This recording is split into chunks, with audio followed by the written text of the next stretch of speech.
Bismillahirrahmanirrahim. Assalamualaikum warahmatullahi wabarakatuh. Pada kesempatan ini saya Sri Yulita akan memaparkan materi tentang sel elektrolisis. Dalam sel elektrolisis ini materi-materi yang akan kita pelajari yang pertama yaitu pengertian elektrolisis, yang kedua aturan reaksi pada elektrolisis, yang ketiga contoh soal, dan yang terakhir nanti kita akan membahas tentang evaluasi. Yang pertama kita lihat apa itu elektrolisis.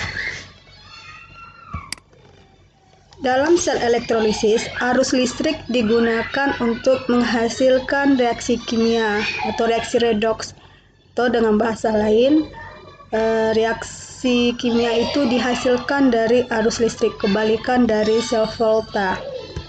Kemudian reaksi redoksnya ini berlangsung secara tidak spontan, artinya kita butuh arus dari luar. Kemudian katoda berkutub negatif, sedangkan anoda berkutub positif. Atau untuk lebih mudah mengingatkannya, kita pakai istilah KNAP, katoda negatif, anoda positif. Kalau pada sel volta, kemarin itu KPAN, katoda positif, anoda negatif. Kemudian reaksi yang terjadi di katoda adalah reaksi reduksi. Jadi untuk mudah mengingatnya, ingat aja karet, berarti karet, katoda reduksi. Kemudian anoks, anoda oksidasi. Itu pengertian dari elektrolisis. Sekarang kita lihat aturan reaksi pada elektrolisis. Nah, aturannya ada yang pertama reaksi reduksi pada katoda, kemudian reaksi oksidasi pada anoda. Nah, sekarang kita lihat reaksi reduksi yang terjadi di katoda. Yang pertama, jika kation dari golongan alkali yaitu Li+, Na+, K+, alkali tanah seperti Mg2+, Ca2+, Sr2+, Ba2+, Al3+, dan Mn2+, maka kation tersebut tidak akan direduksi, namun air yang tereduksi. Nah, karena potensial dari air itu lebih besar daripada kation-kation tersebut. Nah, jadi kalau air yang tereduksi, apa reaksinya? Nah, reaksinya yaitu 2H2O tambah 2 elektron menghasilkan H2 tambah 2O-. Kemudian jika kationnya H+ yang berasal dari suatu asam, maka reaksi yang terjadi pada katoda yaitu 2H+ tambah 2 elektron menghasilkan H2. Kemudian yang ketiga, ion-ion logam lainnya yang tidak termasuk kelompok di atas tadi, baik alkali, alkali tanah, Al, dan Mn, maka kelompok tersebut akan tereduksi dan mengendap di katoda. Kita ambil contoh Ni, maka Ni2+ tambah 2 elektron menjadi Ni. Nah, ini reaksinya reduksi. Kemudian ion-ion lelehan atau leburan dari golongan alkali dan alkali tanah direduksi lalu mengendap di katoda. Karena lelehan atau leburan tersebut tidak mengandung air. Jadi tidak ada persaingan antara air dengan kation-kation yang tadi. Gitu. Ini adalah aturan reaksi yang terjadi di katoda. Maka sekarang kita lihat reaksi oksidasi yang berada di anoda. Di aturan yang pertama, jika elektrodanya inert, arti inert itu dia tidak bereaksi. Nah, siapa saja? C, PT, Au, maka elektrodanya tidak bereaksi. Yang bereaksi di anoda adalah sisa anionnya. Kemudian jika elektrodanya non-inert, berarti selain C, PT, Au tadi, maka elektrodanya yang teroksidasi. Jadi bukan anionnya, tapi adalah elektrodanya yang akan bereaksi di anoda. Jadi contoh misalnya Cu dipakai sebagai elektroda, maka Cu ini akan teroksidasi di anoda. Jadi Cu2+ tambah 2 elektron. Kemudian aturan ketiga, jika anion berupa sisa asam oksi atau yang mengandung atom oksigen seperti SO42-, NO3-, dan lain-lain, yang ada atom O-nya, maka yang teroksidasi adalah air. Jadi reaksinya apa? 2H2O menghasilkan 4H+ tambah O2 tambah 4 elektron. Aturan yang keempat, jika anion tidak mengandung oksigen, maka anion tersebut yang akan teroksidasi. Misal contohnya kita ambil adalah ion Cl-, maka dia akan teroksidasi menjadi Cl2 tambah 2 elektron. Kemudian jika anionnya adalah OH- yang berasal dari suatu basa, maka OH- itu akan teroksidasi. Reaksinya yaitu 4OH- menghasilkan 2H2O tambah O2 menghasilkan 4 elektron. Oke, itu aturan reaksinya pada elektrolisis. Maka untuk lebih jelasnya kita perhatikan contoh soal. Oke, yang pertama, tuliskan reaksi elektrolisis larutan CuSO4 dengan elektroda C. Jadi kita lihat pertama itu adalah elektrodanya C. Berarti C ini tadi termasuk inert. Yang ini itu ada C, ada PT, dan HU.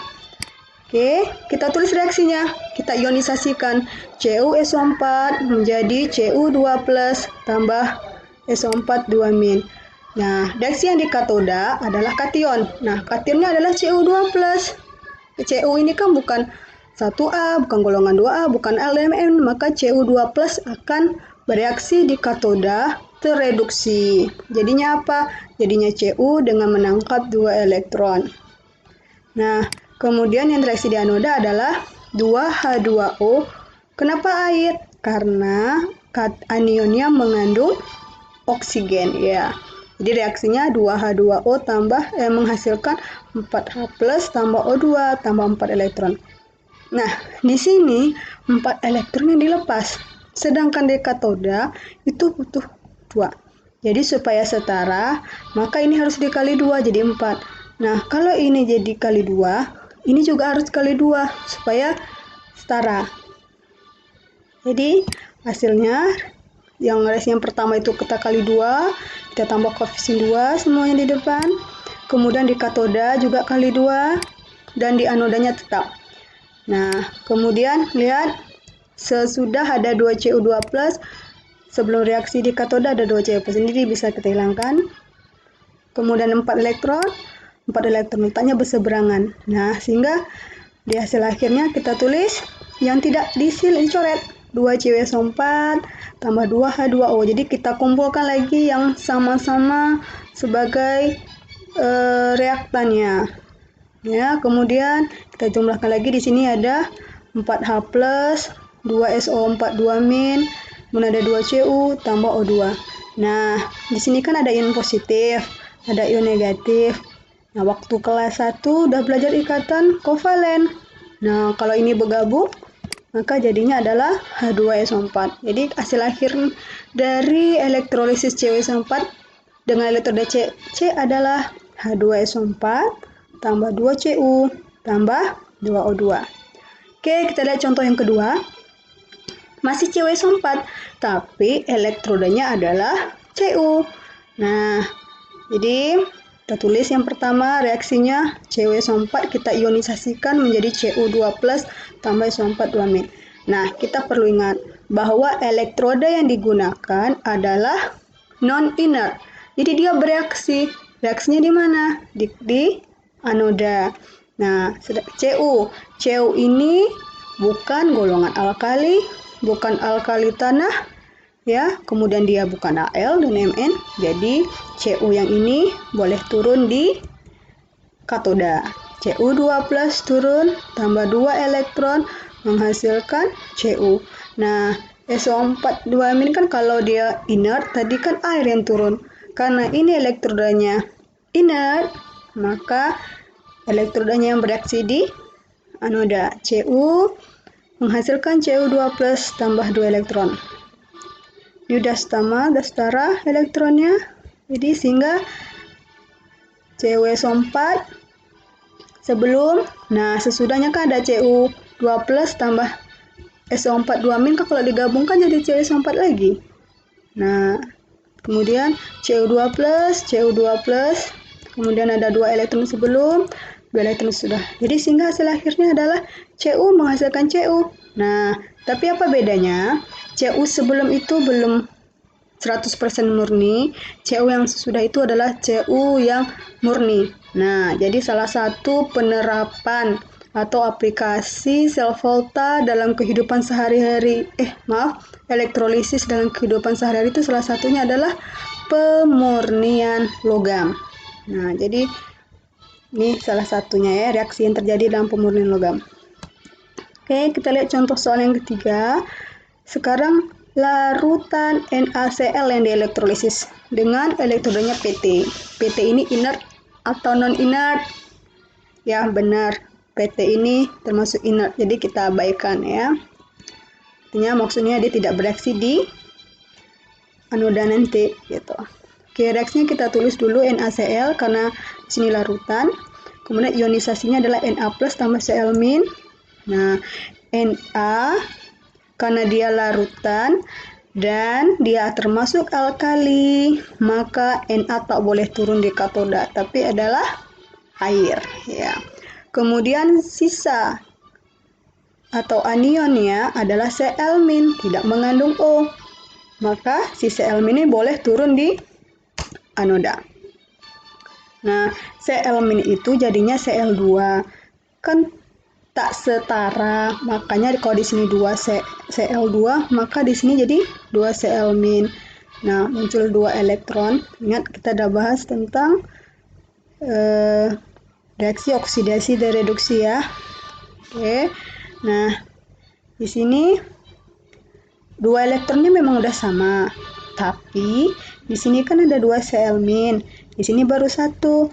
Makanya berarti yang di atas, reaksi yang di atas harus kali dengan 2. Jadinya 2 NaCl menghasilkan 2 Na+ tambah 2 Cl-.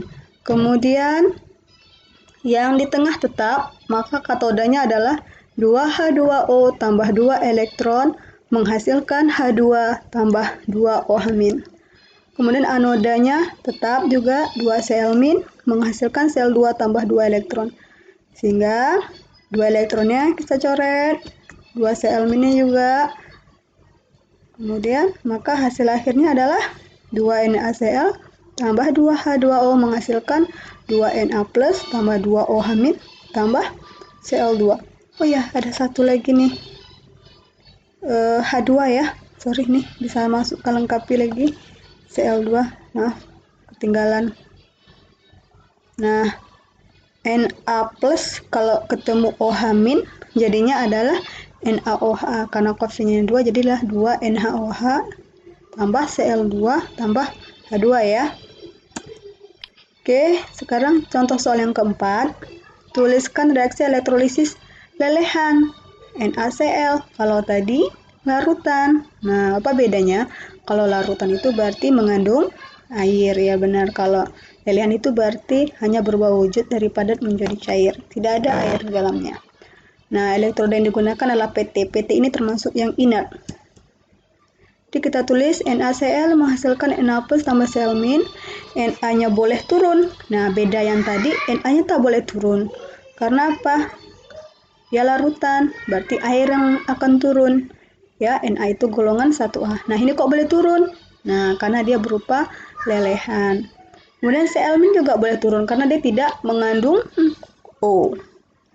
Nah, supaya setara jumlah elektronnya di anoda dan katoda, maka reaksi yang tengah itu kali 2 ya. Supaya di sini 2 elektron, ini sama, ini harus kali 2. Kalau ini kali 2, berarti Na-nya jadi 2. Nah, berarti Na-nya juga harus 2. Jadi yang di atas itu kali 2. Jadinya begini. Kemudian katodanya juga kali 2, anodanya tetap. Nah, ini yang berseberangan bisa dicoret. Dicoret 2 elektron, 2 Cl-. 2 Cl-. Sehingga hasil akhirnya adalah 2 NaCl menghasilkan 2 NaCl. Nah, ini sama seperti pada logam tembaga tadi. Ya, ini adalah ingin mendapatkan NaCl yang tanpa pengotor, ya, murni. Oke. Jadi, sudah dibahas contoh soal, maka yang terakhir adalah yang akan kita lihat adalah evaluasi. Oke. Ditulis evaluasinya ya. Yang pertama itu elektrolisis dari lelehan NaCl, elektrodanya Zn. Ingat ya, ini lelehan berarti tidak ada persaingan dengan air, dan Zn ini berarti dia termasuk elektroda inert apa non inert? Ya, inert. Non inert. Jadi Zn-nya bereaksi di anoda. Oke, yang kedua NaOH, elektrodanya C. C ini inert. Nah, berarti kita lihat aja Na dan OH-nya. Yang ketiga, larutan Na2SO4 dengan elektrodanya PT. Yang keempat, elektrolisis dari larutan H2SO4 dengan elektroda AU. Kemudian yang kelima, elektrolisis dari larutan H2SO4 dengan elektrodanya Cu. Oke. Terima kasih. Assalamualaikum warahmatullahi wabarakatuh.